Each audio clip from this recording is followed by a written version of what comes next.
Hola, pequeños reflejantes, ¿cómo están? Grandes reflejantes. Grandes reflejantes porque son enormes para nosotros. Sí. Hoy les presentamos un tema muy distinto del que hemos presentado normalmente, pero primero, ¿cómo estás? Hace mucho no te veía. Muy bien, hace tanto que no nos veíamos. Sí. Parece que son días y semanas que no nos vemos. Sí, exactamente, pero aquí sí. Estamos de nuevo sí. en la nueva cabina, en el Radio. Nuevo set de Ibero Radio. Gracias a José Luis y gracias a Ibero Radio y a todo el equipo que está aquí con nosotros. Muchas gracias. Exactamente, nuestro productor, ¿verdad? Exacto. ¿Qué tema traemos hoy, Azucena? Bueno, hoy vamos a hablar tanto de la familia como de los museos Guggenheim, ¿sí? O sea, museazos. Grandes museos, ¿no? Sí. Museazos por todas partes del mundo. Sí, y queremos, bueno, en este caso también, Cristian, nos vas a platicar un poco de tu experiencia visitando los museos Guggenheim, ¿qué has visto? Uno nomás, pero bueno. Bueno, pero vamos a platicar acerca de ellos, ¿verdad? Sí, claro. Si quieres contarnos un poco de dónde nace la familia Guggenheim, ¿no? Sí, la familia Guggenheim es una familia de inmigrantes suizos con mucha ambición, con mucho deseo de superación, que salen de Suiza a mediados del siglo XIX y llegan a los Estados Unidos, pues bueno, para tratar de tener una vida mejor, ¿verdad? Sí. Salen padre e hijo de Suiza y posteriormente, pues ya hacia 1920 ya van a ser considerados como la segunda familia más rica de los Estados Unidos, después de los Rockefeller. Después de los Rockefeller. Mira. Sí. Mira. Entonces son muy míticos en la ciudad de Nueva York, ¿no? Sí, exactamente. Van a vivir, bueno, el hijo del que vamos a hablar ahora, el hijo de esta familia, que es Solomon. Solomon va a vivir en Nueva York y él va a tener la oportunidad, a diferencia de su padre y de su abuelo, de estudiar en universidades en el extranjero, de ser un gran empresario junto con sus hermanos y posteriormente se va a jubilar para coleccionar arte, que era su pasión. Sí, que era como su pasión, ¿no? Que finalmente se empezó a coleccionar arte y que por ahí creo que apuntaste, pues que conoció a Kandinsky, ¿no? Que conoció a grandes figuras, ¿no? Sí, hay que decir que él, primero era un arte, digamos, más convencional o más clásico, ¿no? Sí. Exactamente, más clásico, y posteriormente él va a conocer a Hilla Ribey, ¿sí? Okay. Hilla Ribey, que era alemana, era artista, era coleccionista y bueno, ella sí estaba dentro del movimiento de la pintura o del arte abstracto. Claro. Ajá. Y precisamente traemos, pues, si quieres pasar al primer museo, ¿te parece bien? Con mucho gusto. ¿Te parece bien? Sí. El primer museo que está en Nueva York, el mítico Guggenheim de Nueva York, ¿no? Y que su nombre es justo Solomon Guggenheim. ¿Sí? Él con su colección, bueno, primero había tenido esta colección en diferentes ubicaciones o en diferentes sitios y posteriormente junto con Hilla Ribey se da cuenta de que necesitaba un museo en Nueva York. Y bueno, finalmente pues va a contratar al arquitecto de más prestigio y bueno, hoy sabemos que es uno de los más importantes norteamericanos. No. Ya no, ¿verdad? No, el que sigue vivo. Confundí, el que sigue vivo es el del vivo. Es el arquitecto del siguiente el que ahorita museo, exactamente. Pero Frank Lloyd Wright, bueno, muchas de sus obras, de su obra, pues está considerada como patrimonio, ¿verdad? Y por la UNESCO incluso. Y él, va a hacer este museo en Nueva York, como bien lo decías. Y bueno, Hilla Ribey, como la primera directora del museo, decía: necesitamos un luchador, un amante del espacio, un agitador, un inventor, un hombre sabio, ¿no? Y justo les cayó del cielo este hombre, Frank Lloyd Wright. Desde 1943 va a hacer el diseño para el edificio, para el museo. Y bueno, posteriormente, en 1959 va a ser inaugurado, que es, él ya había muerto, Solomon. Cuando él muere, pues la familia ya no considera que Hilla Ribey tendría que estar al frente del museo. Y también unos meses antes de la inauguración muere el arquitecto Frank Lloyd Wright. Antes de la inauguración. Sí, exactamente. Oye, sí que a mí lo que más me impresiona de los Guggenheim, aparte de las obras de arte, que aparte de la colección, la arquitectura es una obra misma, o sea, sí. La pura arquitectura es una obra de arte. Y por ejemplo este Guggenheim de de Nueva York. Ese espiral me parece impresionante, es realmente mítico. Ajá. Y que ha salido en varias películas, ¿verdad? Por ahí lo nombrados en Hombres de Negro y en otras, ¿no? Sí, de repente vemos alguna película romántica y está la pareja afuera del Guggenheim. Sí, es un edificio emblemático o icónico de esta gran ciudad, de la Gran Manzana. Sí. Y también, bueno, pues son 6 plantas, como ya lo decías, o 6 niveles que están conectados en espiral. Y bueno, pues es un museo que es...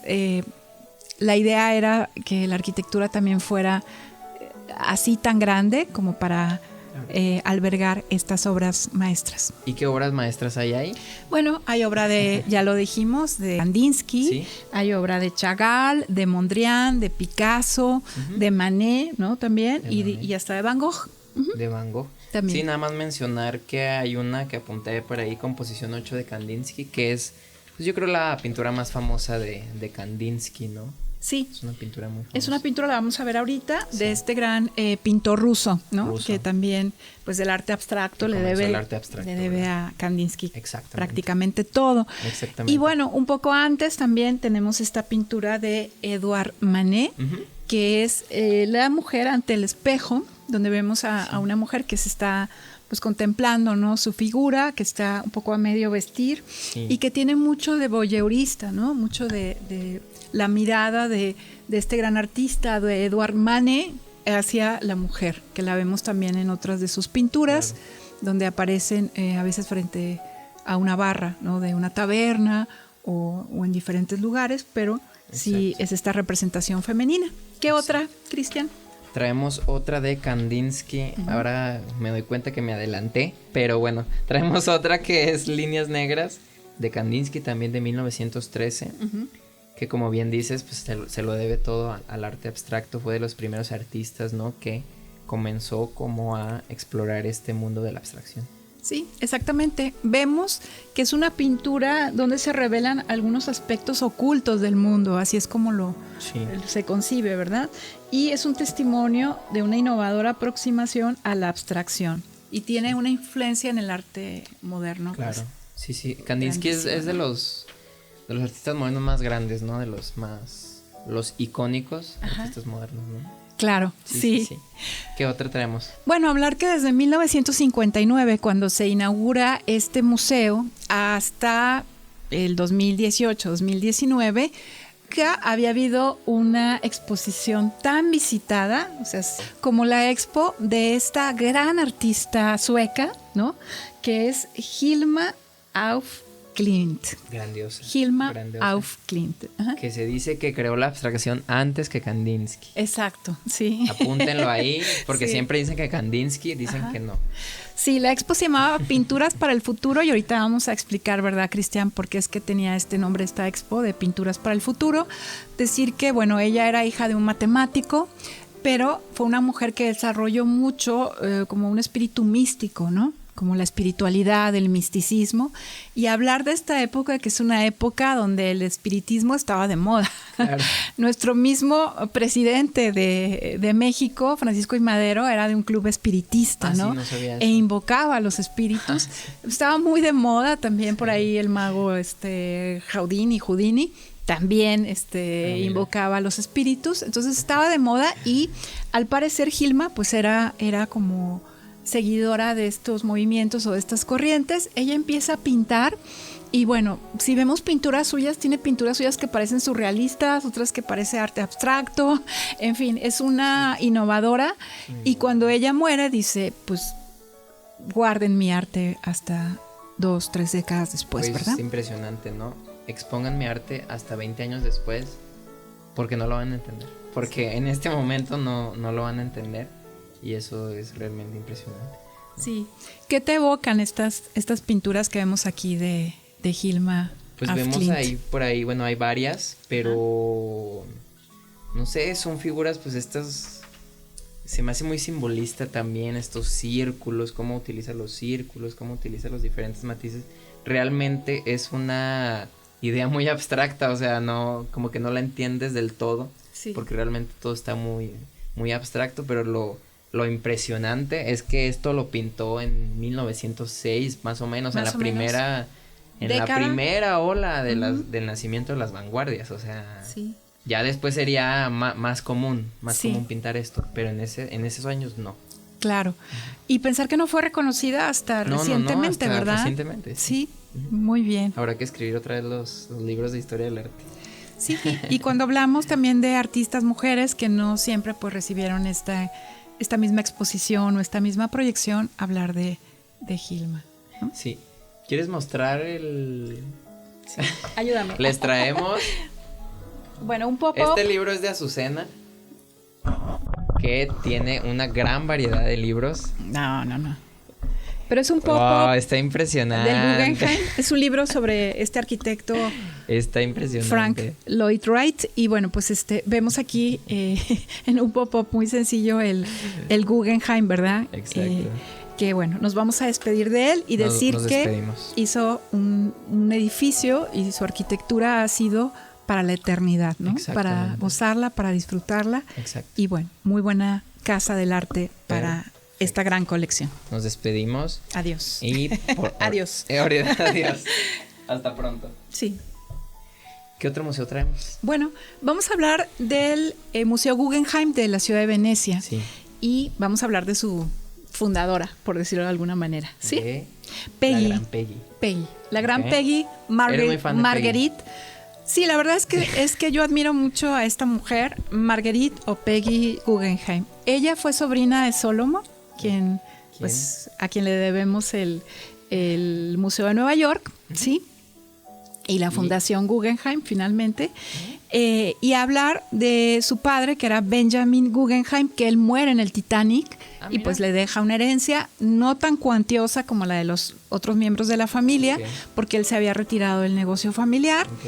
Peggy, bueno, va a hacer una vida bastante bohemia, ¿no? Sí, va a vivir en París, primero en Londres también. En Londres va a entrar en contacto con grandes artistas y como son Lucian Freud, que fue el sobrino del gran psicoanalista, ¿no? De Freud, que otro día hablamos de él. Por ejemplo, Yves Tanguy también, que fue muy cercano a Peggy.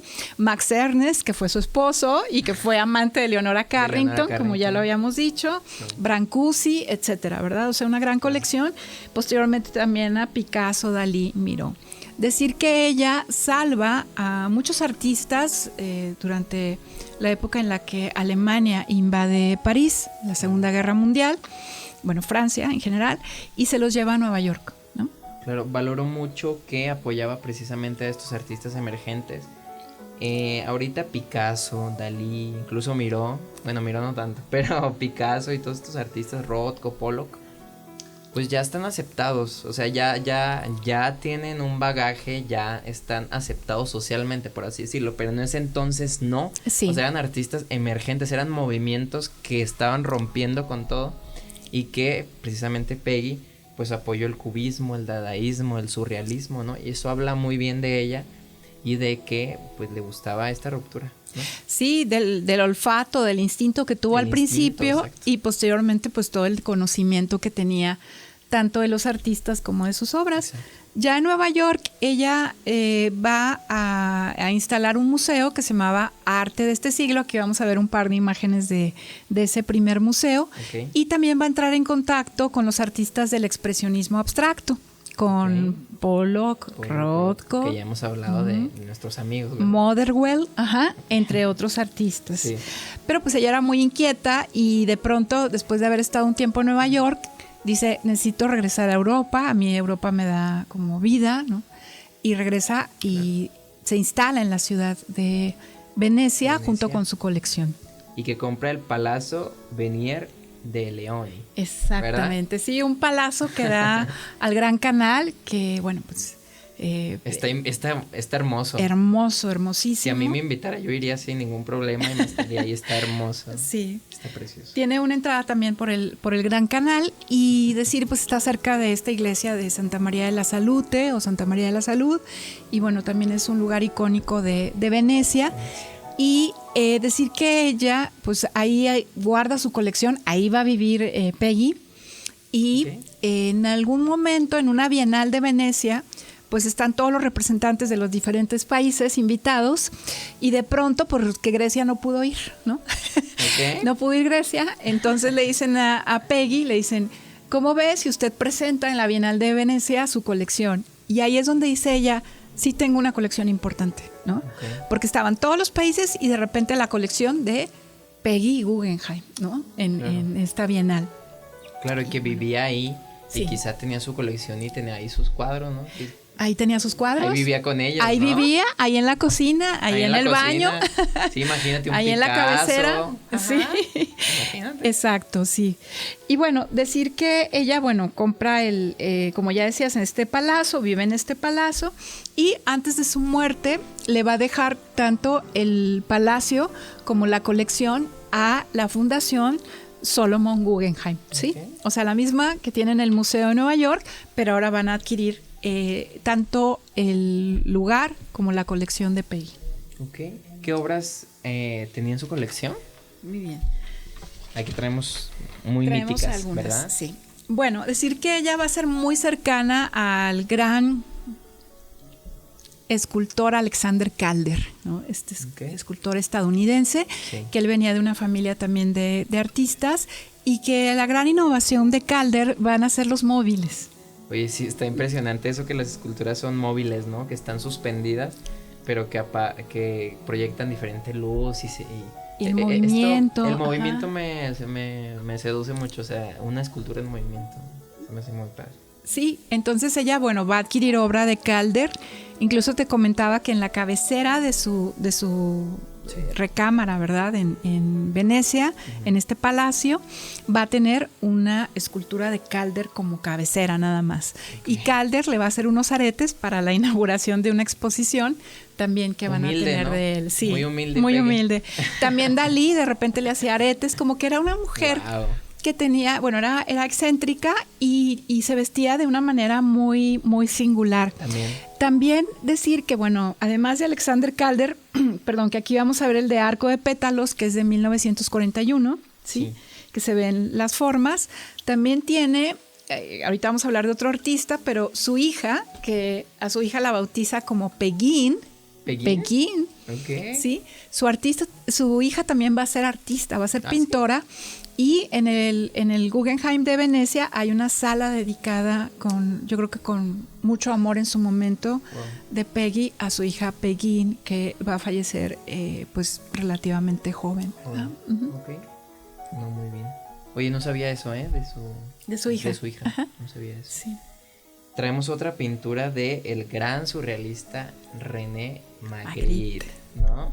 Y que esta pintura a mí me encanta, que es El Imperio de la Luz de 1954. ¿Qué ves en este cuadro, Susana? Pues una división muy clara. Una división muy entre disonante, el día y ¿no? la noche, muy disonante. Muy surrealista. Muy surrealista. Tenemos como de la mitad del cuadro para arriba un cielo completamente azul, ¿verdad? Exacto. Con nubes. Un árbol, vemos ahí, y como que de la mitad para abajo es obscuridad. Algo genuinamente surreal que no podría pasar. Sí. En esta realidad, por lo menos. ¿Verdad? ¿Te gusta este cuadro? Me encanta, me fascina, me fascina. Creo que por alguna, creo que tiene varios, ¿no? Creo que tiene diferentes. Sí, hay varias versiones de este mismo cuadro. Creo ¿no? que alguna vez vi uno en una exposición temporal, pero sí tiene varios. No sé si vi ese, no creo, pero yo creo vi otros. Sí. Y también tenía de Picasso, ¿no? Sí, exactamente. También tiene la del poeta. Bueno, hay que decir que en algún momento a Peggy no le cae nada bien Pablo Picasso. Ah, ¿no? ¿Por qué? Porque coinciden y de pronto Picasso le dice, señora, usted no va a andar comprando estos cuadros, ¿no? Lo que usted quiere comprar son bolsas, son anteojos, son vestidos. Entonces, bueno, supuestamente a Peggy se le hace un comentario muy misógino. Claro. No le caerá nada bien Pablo Picasso, pero sí va a comprar obra de él porque verdaderamente pues es un gran artista, ¿verdad? Artista, ¿no? Y tiene esta que se llama El Poeta, que es de 1911, que podemos contemplar ahí. Y la época en la que junto con Braque, también otro precursor del cubismo, pues pintaban juntos, ¿no? Y junto a esta también hay otra obra de Braque. Claro, y es una pintura muy importante porque aquí mencionas que es el desarrollo del cubismo apenas, ¿no? Sí. Apenas está por ahí analizando, ¿no? Probando, ¿no? Nuevas formas. ¿Tú alcanzas a ver ahí como alguna figura humana? Si te soy sincero, no. Ajá. Pero, para explicar un poco el cubismo así de manera muy resumida, es pintar en un mismo plano diferentes planos. Es decir, pintar, no sé, por ejemplo, de una botella, pintar la parte de enfrente, la parte de abajo, la parte de arriba, todo en un mismo plano, ¿no? Como una descomposición. Hay una desconfiguración y una descomposición de las formas. Muy bien. Bueno, entonces hablar de que además de este Picasso también tiene obra de Braque. De Braque, Braque. De los dos que por ahí cubistas. se pelean que quién creó el cubismo, ¿verdad? Braque dice que él, Picasso dice que él, ¿verdad? Como que hay un pique por ahí. Eran amigos, pero como que había un amigos pique. Y rivales. Exactamente. Muy bien. Dos revolucionarios, ¿no? Sí, exactamente. Entonces, bueno, ya vimos a Solomon con el Museo de Nueva York, a Peggy con el Museo de Venecia y nos vamos ahora a España. Nos vamos rapidito aquí. Rapidito, no venía preparado Cristian. No venía preparado, pero salió aquí por obra de arte. Ajá. Por ahí se puede leer el nombre Guggenheim Bilbao. ¿Verdad? Bilbao, muy bien. Nos vamos hasta el norte de España. Sí. Al Guggenheim.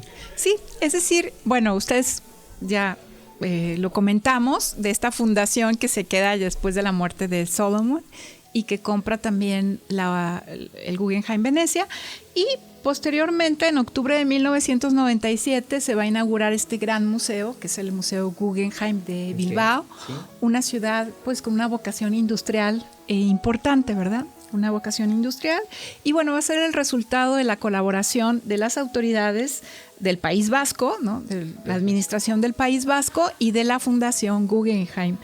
Y van a darle vida a una zona comercial e industrial ubicada a las orillas de este gran río, que es el río Nervión, ¿no? Exacto, y exactamente es un proyecto entre las autoridades y se me fue el nombre... El País Vasco. Del País Vasco, perdón. Sí. Y que es como no es solo un museo, sino más bien pareciera también una obra pública, ¿no? Para las personas, para promover el turismo también, ¿no? Sí, darle también una vocación cultural, artística, y que es un caso de éxito, un caso paradigmático que ha hecho que otros lugares en el mundo digan, yo quiero esta magia, este efecto Bilbao, ¿no? De atraer turistas y de decir, sí somos una ciudad industrial, pero queremos también convertirnos en un lugar atractivo para aquellos que buscan arte y cultura en nuestra ciudad. Exactamente. ¿Y a qué arquitecto le llaman? A Frank Gehry, ¿verdad? El canadiense. Sí. Que la arquitectura es impresionante. Es que es a lo que vamos, o sea, creo que a veces está más impresionante la arquitectura del Guggenheim más que las obras. Que las obras también, ¿verdad? Decir que, bueno, este arquitecto canadiense, pero que se nacionaliza también estadounidense, pues es uno de los más influyentes del mundo, todavía está vivo, tiene más de 96, 97 años, me parece, Frank Gehry, y bueno, pues es un arquitecto que también se había pensado en otros dos arquitectos muy importantes para este proyecto. ¿Ah, sí? Uno de ellos, Calatrava. ¿Calatrava? Ajá. Wow. Y otro, Norman Foster. Ok. O sea, entonces nomás, no, ¿verdad? Pues, o sea... No, pues los más grandes. En la terna, sí. Nada más, ¿verdad? Sí. Y bueno, una cita que me permito leer aquí de este gran arquitecto era: la arquitectura debe hablar de su tiempo y su lugar, y a la vez anhelar la eternidad. Fíjense cómo estamos... con los dos Frank, ¿no? Hablan de esto, de dejar algo para la eternidad, ¿no? O que te dé por lo menos esta impresión de algo que no se desvanece, de algo que permanece, de algo que se va a quedar ahí para la posteridad. Qué bonito, sí. Y precisamente que tocas ese tema, te voy a platicar mi experiencia rápidamente. Ah, sí. Yo alguna vez fui al Museo Guggenheim en Bilbao, fui solo. Que me mandó mi papá, por cierto. Y pues fui. Y bueno, cabe decir que el museo tiene puras formas circulares. O sea, no tiene formas rectas. No tiene líneas rectas, prácticamente. Creo que solo un cuarto tiene líneas rectas. Te mareas un poco. Pero es un museo. Te digo, la arquitectura impone desde afuera. Ajá. Y ya estando adentro impone mucho. Y precisamente es lo que tú decías. Creo que el hecho de visitar el museo fue una experiencia para mí, pues, que se va a quedar por siempre conmigo, ¿sabes? Es una experiencia que que exactamente como tú mencionas, no se desvanece. O sea, es una experiencia que se queda. Y esto fue en gran parte, o sea, yo lo que más recuerdo de Guggenheim es su arquitectura. Sí. O sea, también su obra, pero más la arquitectura es impresionante. Es impresionante. Y cómo da al río, ¿verdad? Y cómo da al río. Fachadas, sí. Está muy, muy hermoso. Bueno, decir que es un hito arquitectónico por su audaz configuración, su estilo innovador. Son más de 30,000 finas placas de titanio, además de, me parece que vidrio, piedra caliza, ¿no? Pero sobre todo el titanio, que es lo que le da este brillo. Claro. Y que, bueno, hay que decir que requiere poco mantenimiento y es una estructura para su momento muy innovadora y, bueno, y muy atractiva. Es innovadora hoy en día, imagínate en ese tiempo. Y utilizaron también un software de la industria aeroespacial para poder hacer este diseño, para poder llevarlo, el diseño más bien, a la realidad. Sí, parecen como escamas, ¿no? Como de pez. Ajá, exacto, sí. Exacto. Eso sí es cierto. Sí. ¿Qué escultura traemos acá? Bueno, hay que decir que son 3 niveles conectados tres niveles. Por un atrio. Y bueno, ya vimos cómo ha detonado. Exacto. La primera de las esculturas, que es imposible no verla porque está a la entrada del museo. Forma parte del museo, ¿verdad? Forma parte del museo. Sí. Es una escultura que se llama Mamá, ¿no? Okay. Y ahorita vamos a describirla. Se llama Mamá y es de esta gran artista francesa nacionalizada estadounidense que es Louise Bourgeois. Exactamente. Louise Bourgeois. Y es una araña gigante, ¿una araña? ¿No? ¿Literal? Que tiene sus huevos, ¿no?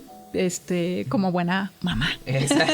O futura mamá. No sabemos si era mamá sí, primeriza o ya era mamá antigua, ¿no? Uy, pero exactamente qué bueno que mencionas eso, que no buscaba dar miedo, aunque sí impone, por lo menos las grandes, no sé si decirlo, patas de la araña, así, ¿no? Muy así. Sí. Realmente sí impone muchísimo, ¿no? Claro.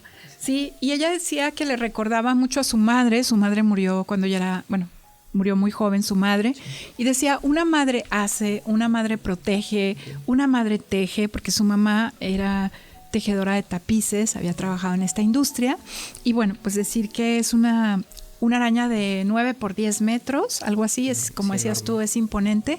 Y hay varias en diferentes ubicaciones, en diferentes museos del mundo. Algunas son pequeñitas y otras son grandes estructuras como esta. Y bueno, en el 25 aniversario, que es este año, se cumplen 25 años de la Tate Modern, o el Tate Modern, el Museo Tate de Londres. Cuando inauguraron el museo, tenían una mamá, una araña también, una escultura así en la sala de turbinas, y ahora a propósito del 25 aniversario vuelve una de estas grandes esculturas de Louise Bourgeois. Todo lo que tengo que decir de un eso, museo ¿no? impresionante. Exacto. Un museo impresionante. Nada más quiero mencionar rápido una obra de ahí, de Richard Serra. Claro. Que es La materia del tiempo, ¿no? Que son esta especie de... No sé cómo explicarlos, pero son como muros de metal enormes que pesan toneladas y que vamos a ver la foto, que son formas así muy desfiguradas, redondas, así, pero no tienen ningún soporte. Es meramente el equilibrio. Entonces está impresionante. Muy y hay bien. una de Yayoi Kusama, que es la sala de espejos del infinito, que si encuentro el video saldrá. Me la mostraste y es increíble, ¿verdad? Es increíble. Artista japonés. Ajá, artista. Sí. Japonés. Sí. Exactamente. Muy bien. ¿Qué otro? Bueno, otro también afuera del Guggenheim Bilbao está esta escultura floral, la más grande escultura floral, que del mundo, que se llama Poppy, y es un cachorrito, ¿verdad? Poppy, me acordé de Peggy. Sí, se llama Poppy y es del artista estadounidense Jeff Koons. Para más referencia, Jeff Koons, si hemos visto esta escultura de Michael Jackson, muy kitsch, ¿no? Muy con su changuito Bubbles, pues la hizo Jeff Koons. Sí. O si hemos visto los perros que son de globos, también es de este artista Jeff Koons. Y bueno, pues Poppy es una escultura floral que dice, puede parecer cursi, puede parecer inocente, naif, pero Poppy tiene su personalidad y va cambiando también conforme a las estaciones del año. Se va llenando de diferentes flores, de girasoles, de amapolas, en fin, ¿no? Muy bonita. Exactamente. Traemos una obra ahora de Basquiat. Sí.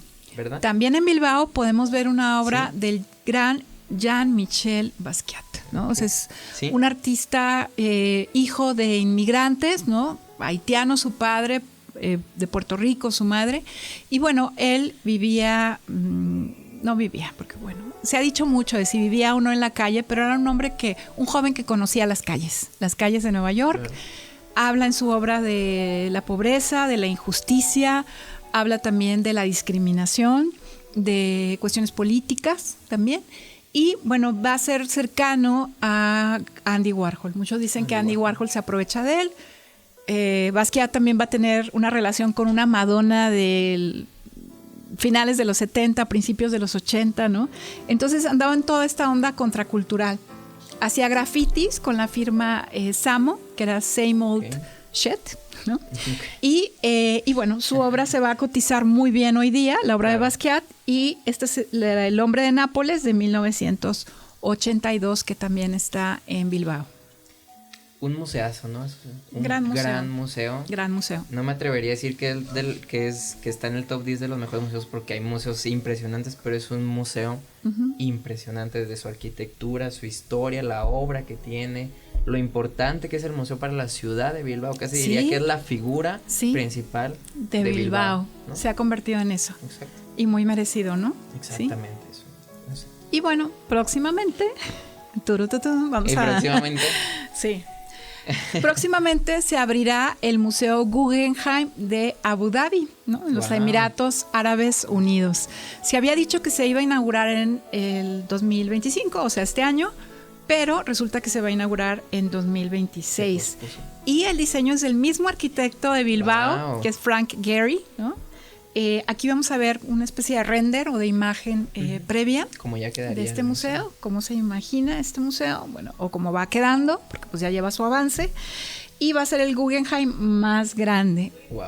Lo que buscan es quitar la mirada eurocéntrica y darle más importancia también a otro arte. Wow, y qué importante que se va a hacer el Guggenheim más grande. Y esta parte de no centrarse en el arte europeo también es algo innovador, ¿no? Es algo innovador. Y lo que están buscando en Abu Dhabi también es pues detonar un poco esta parte cultural, artística. Ya hay un museo Louvre, ¿no? Que en su momento se criticó mucho porque decían, pues es como un Disney, ¿no? O sea, es como Las Vegas, o sea, es totalmente lo que puede comprar el dinero.